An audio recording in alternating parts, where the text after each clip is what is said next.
other words, even though I'm kind of fighting these people, these upper crusty elite oligarchs, the truth is, what I want for them is what is best for them still. I'm not asking for them to all get shot in a firing line. I'm not asking for them to all drop off the face of the earth. I'm actually proposing solutions to their problems too. And I'm working towards meeting their needs as well. So in order to do that, in order to have compassion and work through meeting people's needs, you kind of have to kind of model what people's needs are. And there's sort of a famous contemporary of the great psychoanalysts named Abraham Maslow, came up with these models of people's needs called the pyramid of needs. Kind of have a more modern version of that. And basically how the modern version works is it says that there are basically 5 need groups: physical needs, social needs, emotional needs, mental needs, and transcendent or spiritual needs. The other thing the model says is that if your physical needs are not getting met, you almost can't even think about your social needs.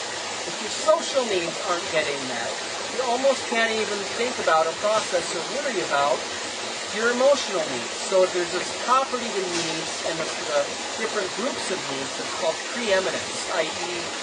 instinctually, certain needs take precedence over other needs.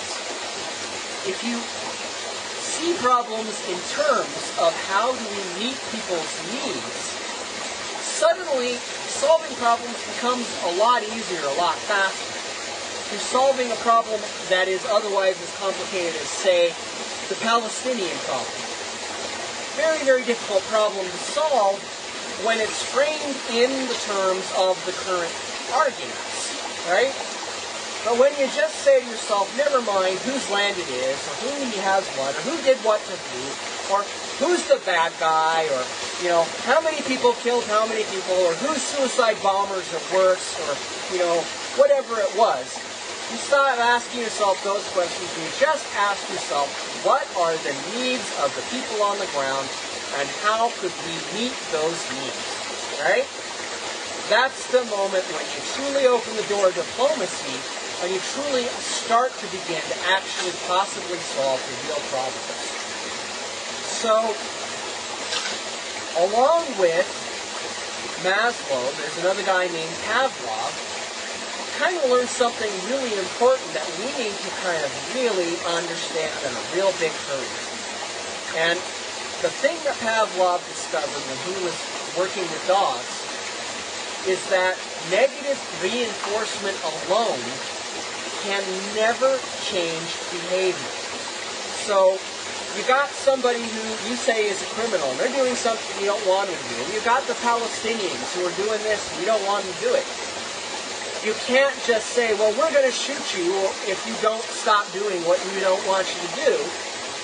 The only way to change behavior is to give people a functional tactic to meet their real needs, right? You can't just say, don't do that. You can't just say, we will do this to you if you do that. You can't threaten people or terrorize them into changing. The only way to change behavior is to give someone a new tactic, a new way to go about meeting their needs.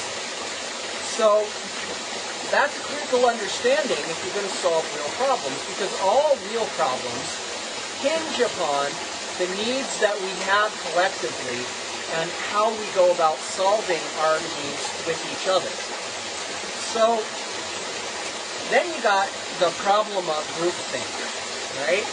Groupthink is a well-understood psychological problem of what happens when you get 50 people in a room who all share an ideology and all kind of share this idea that somebody's on the top or whatever, and instead of thinking clearly for themselves as individuals, they all kind of give over to listening to what other people have to say. So, in order to kind of really solve our problems, we have to quit this idea that being smart and knowledgeable is bad.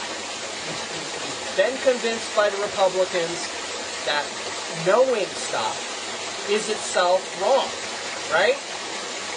You know, egghead, geek, nerd. What does our culture say about people who have knowledge? It shuts them out, it tunes them out, it shuts them down. It says, we don't want to listen to you people. That has to change. And that is, you know, it is changing in some senses as the internet revolution itself is kind of taking hold in our society. So the next thing that has to change then is the very nature of the kinds of relationship you tend to have. Everybody's approaching the problems with the idea that we have to argue, we have to fight, we have to debate, and that's all wrong. It's not about fighting, it's about working together. It's not about arguing, it's about collaborating. It's about how we build together and work together on solving these problems that all of us mutually have together. So, cooperation and collaboration are these sort of new paradigms, these new ways of relating that most people are kind of unfamiliar with. People come to the sites that I'm on and they come to hang out, talk about Obama, or they come to hang out about politics, and they want to argue. They want to fight over something, because that's what they're used to. Well, that isn't the way to solve problems. You'll never solve a single problem if all you're going to do is argue it. The only way to get past all the arguing is to stop arguing and say, you know what we all don't have is the facts. Once you have the facts, increasingly, once you have enough information and truth and knowledge, increasingly there's very little left to argue over. What can you argue over when you know, right?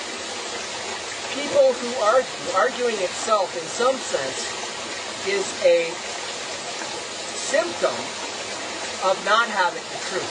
If all you're doing is arguing back and forth, what obviously does not exist there in that space is the facts and the information. So, in order to solve the problems, we have to start collaborating, we have to start working together, and we have to start seeking the truth together. And we can do that. It's not as difficult as we have kind of been led to believe.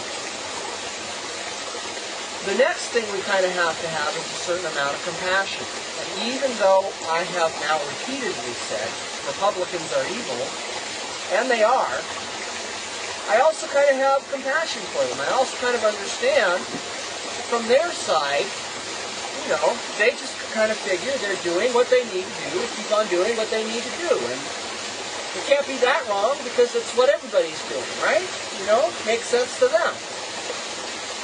In order to kind of solve the problem, you kind of have to step into their shoes a little bit and kind of say, well, you can't really blame them, even though they are wrong, and even though they are doing evil things, it's not wholly their fault.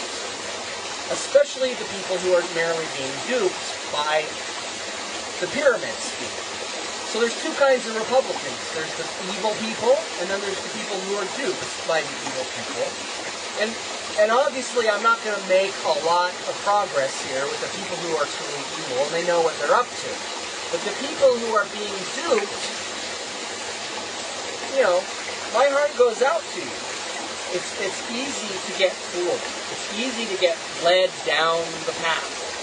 Especially if you don't go check up on the facts yourself, or if you trust somebody who you think is going to tell you the truth because they maybe sound good to you. Well, we have to change that. We have to quit allowing people to tell us what to think. And we have to start showing each other more compassion. Because compassion is what kind of really solves the problem. People have needs. And corporations have needs. And our society has needs. And if we can meet everybody's needs, then nobody necessarily has to be wrong.